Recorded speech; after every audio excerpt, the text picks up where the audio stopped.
It's pretty much exactly a year since we spoke, the morning after the Hamas attack. Let me just start by asking you just a practical thing. What do we know about the 101 hostages who are still in Gaza? Well, first of all, thank you very much for hosting me this morning. 101 hostages, including one British citizen, Emily de Murray, young woman, 28 years old, full of life. I met her mother last week. She was speaking about her beautiful daughter that loved coming to London, loved watching football in this country. We're talking about two young children, the Bibas children, that are still in Gaza. We know that half of the hostages are still alive, and we want them back home.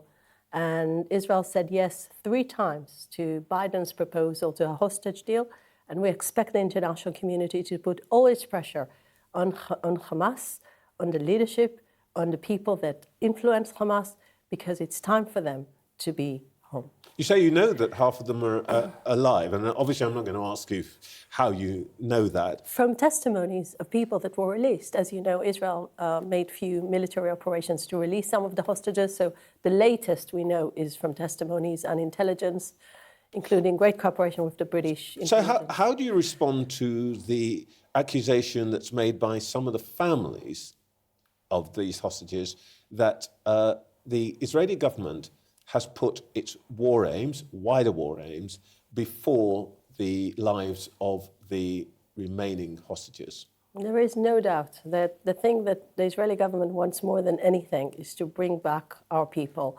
I know that from personally speaking to the Prime Minister. I know how much he's keen and how much he's working relentlessly to bring them back home. I'm afraid what the families should, I think it's quite clear for them, but still I want to say that we're dealing with a barbaric terror organization. We're not dealing with civilized people. We're not dealing with people that share the same values as we do. We're speaking about the same people that killed, raped, and butchered innocent people in their beds, beheaded people, and killed children in front of their parents and executed them. So this is the type of mentality we're dealing with. But we're also talking about people, as we have heard from the Americans, as I've heard this morning from the Lebanese ambassador, whose leader, whatever you think about him, Hassan Nasrallah, agreed to a ceasefire before you killed him. And in that ceasefire, there must have been the possibility of extracting those hostages. So let me come back to the point. And it's perfectly reasonable for the Israeli government to say this is a matter of priorities. Are you putting the war aims of Israel ahead of the lives of the hostages? Israel has 0 war aims. We just want our people to be safe and secure in their homes. And something that we couldn't make at the 7th of October, as you know, people felt they lost their security. And this is the first obligation of every government, to make sure the people will feel safe in their bedrooms. I mean, this is so basic. Well, Trevor. why not accept the ceasefire? And going back to the... Why not accept the 21-day ceasefire proposal? Give me the opportunity, first of all, to address the fact you said something that has no base in reality, which is Hassan Nasrallah didn't agree to any ceasefire. It's just ridiculous. We're talking about an archived terrorist who's in charge of killing really hundreds of Israelis, Americans, and also hurt the Lebanese people that have been hijacked by Hezbollah.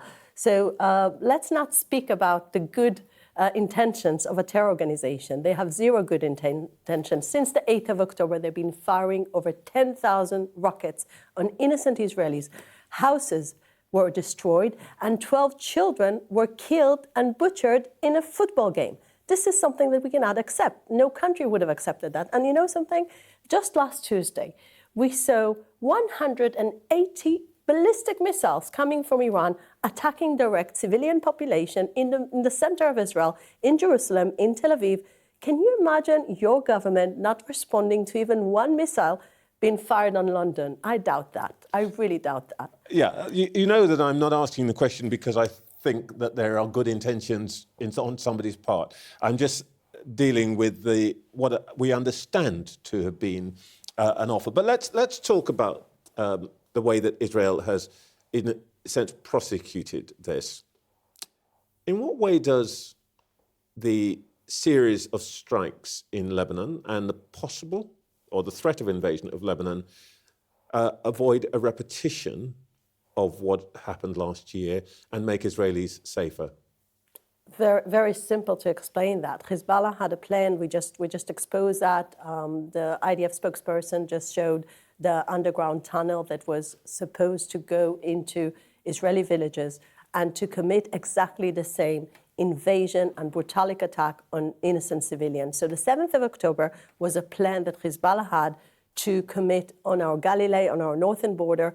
And thanks to our powers, thanks to the fact we are operating on the ground, and unfortunately, we had to do something that we never did in the past, to evacuate 60,000 people and to make sure the northern border will be empty of civilians as much as you can, in order to prevent another 7th of October on our northern border. So Hezbollah was planning this type of invasion, and at the same time, it was holding an arsenal of missiles and rockets that could target every house and every facility in Israel.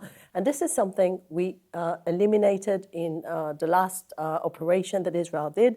60% of the arsenal is already eliminated. Yeah, but you've also eliminated people. 28 health workers died in Israeli raids in one day this week. Children have died. The pager and walkie-talkie attacks, of course, they were targeted at Hezbollah fighters, but you didn't know who was going to be in the room, and some people who were clearly not fighters died. The point here is the collateral, nobody is arguing about Israel's right to defend itself, but the collateral damage that Israel is building up is, some people would argue, building up actually even more hostility, creating more enemies, preparing a new generation of fighters against Israel. Is this really the way? So we have zero interest in killing civilians. Zero interest, neither in Gaza or in Lebanon. We have nothing. But you're doing it. No, we're not doing it. What we're actually Well, they're dying. No, we're actually, it's Hamas and Hezbollah who are in charge, and let me explain why. Because they're using their own people as human shields, and you know that. You know that. They're a terror organization that couldn't care less about their human life in Gaza. This is Sinwar, with his cynical plan, created infrastructure in Gaza that turned every hospital, every nursery and kindergarten into a place that is a storage for rockets. And my point is can you imagine this type of cool and cynical plan of anyone doing that besides a terror organization? And my point is, you know that, that's your point, that's your viewpoint, but you are still, as a country, and not you personally, but obviously Israel, is still pursuing an aggressive military strategy, which does create this level of collateral damage. Now, how much are you prepared to contemplate in pursuit of your war aims? I don't agree with the accusation. I think that well, it's just a fact. People die because of Israeli missiles. People died because your attacks in Afghanistan and Iraq. It's not just Hezbollah One fighters. second. People died because your attack in Afghanistan and in Iraq. There is no Western military, no matter how much cautious it wants to be, that can operate better than the way IDF is operating in a very populated area. What we do, and it's important to say, we warned the population, we made designated areas in Gaza, we called the population in Lebanon to flee, and they're actually listening to our calling, and they are fleeing to a better place to be safe, and we are minimizing casualties. So you need to understand, the main problem is the fact those terror organizations are using them as human shields, and by doing that, committing a double war crime. Can I briefly ask you about two things? First of all, Iran. Are there any circumstances in which Israel would attack Iran itself rather than its proxies? First of all options on the table now. The Prime Minister said it very clearly that he won't allow this type of threat to continue. Iran has a very strategic plan about how it wants to destroy Israel. It created this ring of fire around us through its proxies, and at 14th of April and last Tuesday, they were attacking Israel direct. As I said, 300 UAVs and ballistic missiles. We're speaking about the 180 missiles. This type of things, Iran did a mistake, and Iran will pay for this mistake. We're saying that loud and clear. And we're saying to our allies, if you want to prevent from Iran to be that aggressive, you need to join us fighting them by proscribing the IRGC because it's acting and behaving like a terror organization, and at the same time to impose more sanctions on the Iranian regime. They need to pay.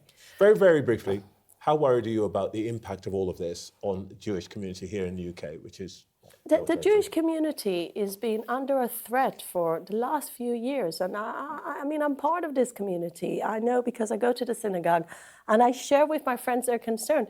They're feeling sometimes not safe to go in the center of London. I've seen those signs yesterday of I love Hezbollah in the center of London. Is that acceptable in any way to say you love and appreciate terror organization, doesn't share your British values? This is something that's beyond my understanding, how people can stand in the center of London, not to share affection to the Lebanese people, which I can understand, but actually share affection to a terror organization. This is beyond my understanding.